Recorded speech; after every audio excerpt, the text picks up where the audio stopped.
The 20-pound chain weighed this dog down most of his life while he was being abused in dog fights.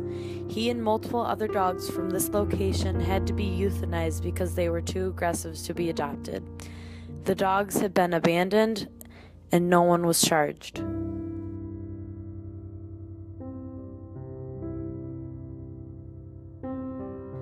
Clyde was attacked by another dog in his yard and was left untreated for weeks. When he was rescued, his wounds were too infected, and he had to be humanely euthanized. The other dog that attacked him was so aggressive, they had to put him down as well.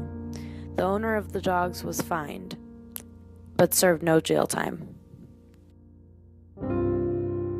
This is one of 19 cats killed over the course of a few months. A teenage boy was charged with all 19 counts of animal cruelty, only to later be dropped. This dog was found at a puppy farm, starved to death. She was neglected and left for dead outside. The owners only had to pay a fine.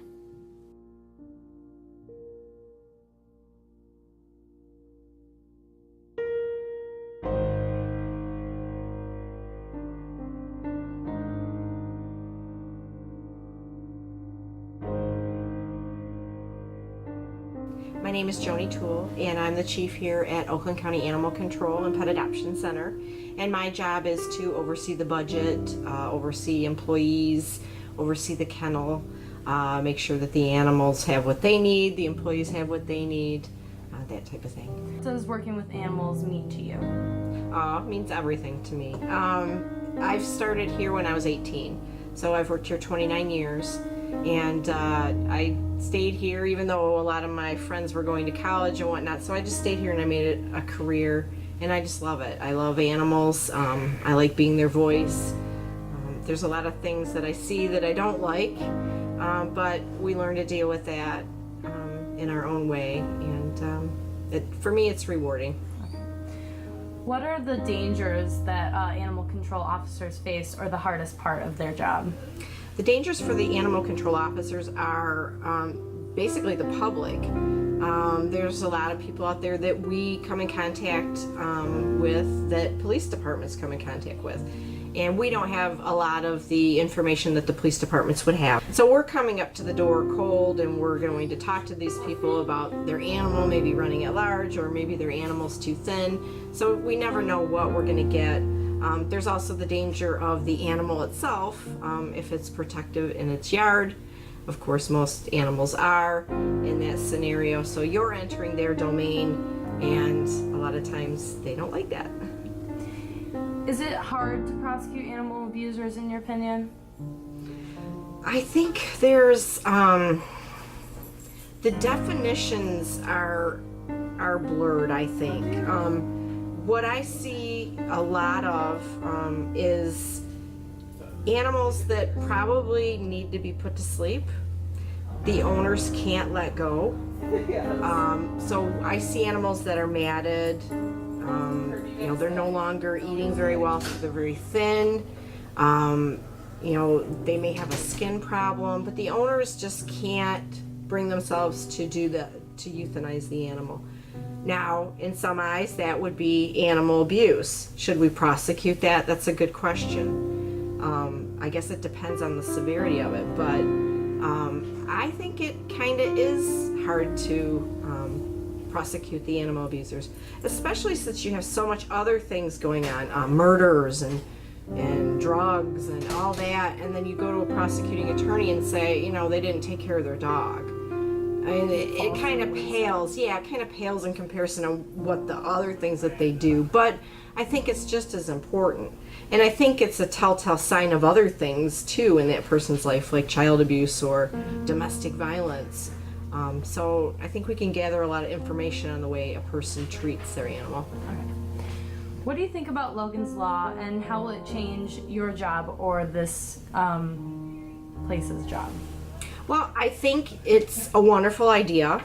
It gives animal shelters a place to go and research before they adopt animals to people, or if they've if they're having problems with a person in their area, they can also research and see that, a lot of people move, they go out of jurisdiction, and you don't get that doesn't follow them, like a police report or, something that they would do to get involved with the police. So I think it's a good idea, I really do. And within the state laws, as long as it has food, water, and shelter, there's really nothing we can do. I think education is the best. And the reason I say that is we get a lot of calls on animals in cars in the summer, animals outside in the winter. And I think a lot of it has to do with education. And I would love to start a full-blown scale educational program that would go into every school in Oakland County. I think when you start at the young age, I think that's when we can, grab them and mold their minds as to, don't leave the dogs outside. I mean, I know back when I was younger, a lot of people did that. They just tied the dog in the backyard and that's where it stayed. I don't quite get that philosophy. It's not even part of your family then. It's just kind of something outside.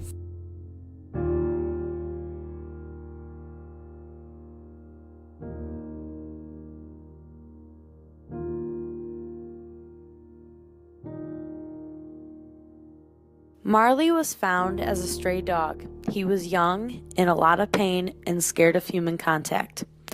His hair became so matted to his skin he could not see, open his mouth, or use his legs properly.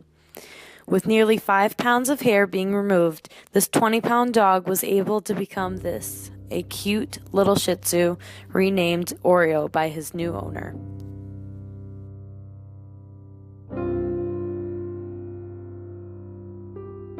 Diggity was neglected by his owners to the point of emaciation, while their other dogs were well fed. They were allowed to keep the 2 other dogs if they seized Diggity over to the ASPCA and pay a $1,000 fine. Diggity went on to a new loving home to become a companion animal for his new family with an older dog. Clyde's sister was named Bonnie. She was unharmed by the bigger dog that had attacked her brother, and she had a perfect temperament, and she was quickly adopted by a new family. Deuce was on a walk with his owner when they were attacked by a neighbor. The neighbor went into the house and grabbed a weapon and hit Deuce in the face with a machete. The person was convicted of animal cruelty among other charges. Deuce completely recovered with only a smooth scar across his face.